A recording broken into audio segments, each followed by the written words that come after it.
those who will trust him on the land, but won't trust him in the air. One old preacher said, he told me, lo, I'll be with you.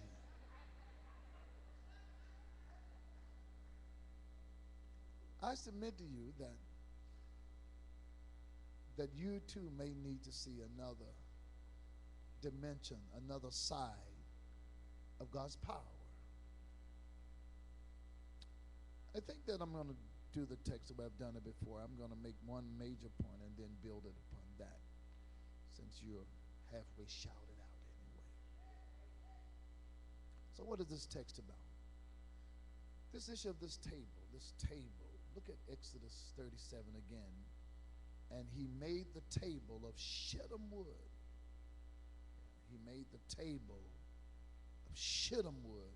2 cubits was the length thereof. A cubit the breadth, the width of it, and a cubit and a half the height of it. The table is important. They got to have the table. Verse 11, and he overlaid it with pure gold. There's no wood seen. Though the table has wood in it, it's not seen,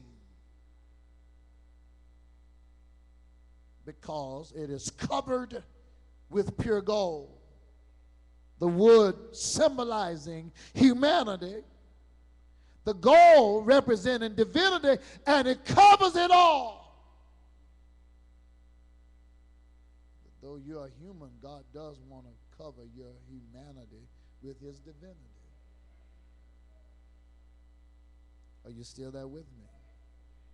What is the major thought of today's text? Well, the major thought I want to give you today says, every place the Lord would lead them, the table would remind them that God would also feed them. Every place, listen to this now, every place the Lord would lead them, the table would remind them that God would also feed them.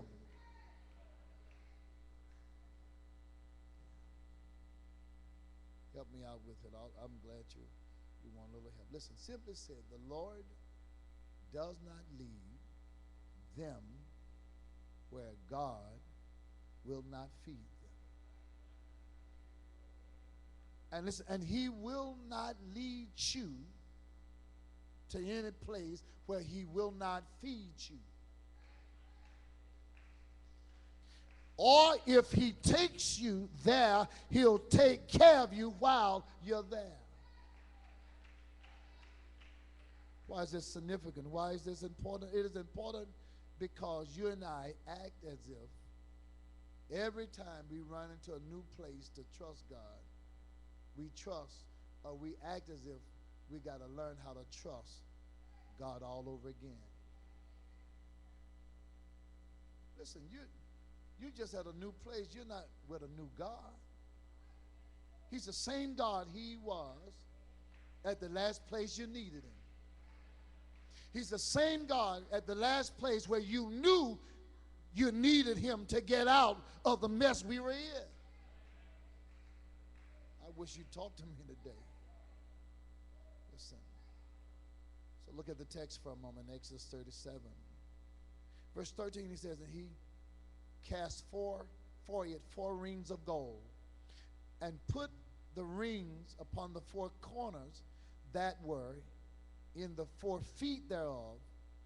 Over against the border were the rings, the places for the staves to bear the table. And he made the staves of shittim wood and overlaid them with gold to bear the table. Let me explain to you what is happening. There is this table, looks somewhat similar to what we call our communion table. But the only distinguishable difference is that that table is overlaid or covered in gold. And on the corner of each part of the leg of each table, of the table, at each leg there is a gold ring. And what they did was they made staves, or they made two staves or two poles out of that same kind of shittim wood and overlaid it with pure gold, because they're going to slide the staves, or they're going to slide the poles through the rings. Listen, our table does not have rings because we ain't going nowhere. Our table has no rings because, listen, we're going to be at this same place next week. And we're going to be at the same place next month. But their table has 4 golden rings and a ring, listen, at the border of every leg, because they're in transition. They're not stable. They're still moving. And when God gets ready for them to move, they got to take down the tabernacle, take down the tent, and they got to cover the furniture, and they've got to move with God. But when they get ready to move the table, they can't touch it. This is why they have the staves or the poles inside the rings, so that they never have to touch the table. They just pick up the table by the end of the staves and carry it to its next destination. Well, I can tell you're not getting it yet. What is the significance? Well, the significance of it is, listen to this. Before we get to where we're going with God, listen, just remind yourself that provisions are already provided if I'll only choose to follow.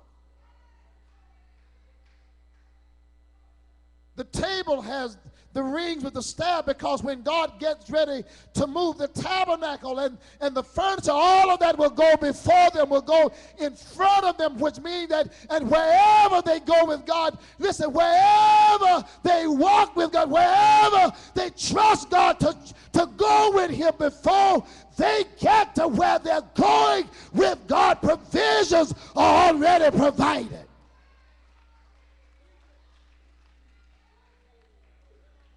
Or simply said, listen, they will not get there and provisions aren't already provided.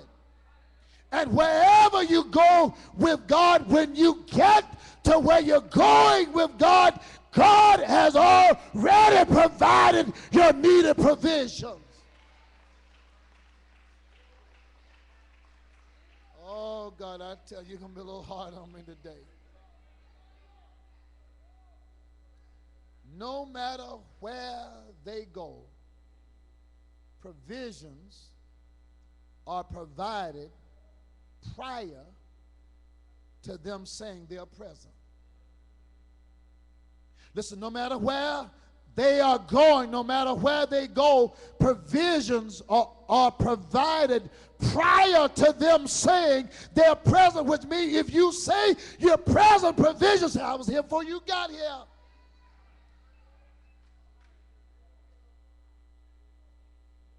What is this about? Well, let me explain it to you. When in my first marriage, when I first married Stephanie, I had been through some tough times. I'd had some hardship. I had lived through some storms. I'd had eviction notices before. Before I met her and married her, I had lived through days where my lights were about to be cut off. I'd been through a few days where the lights were off.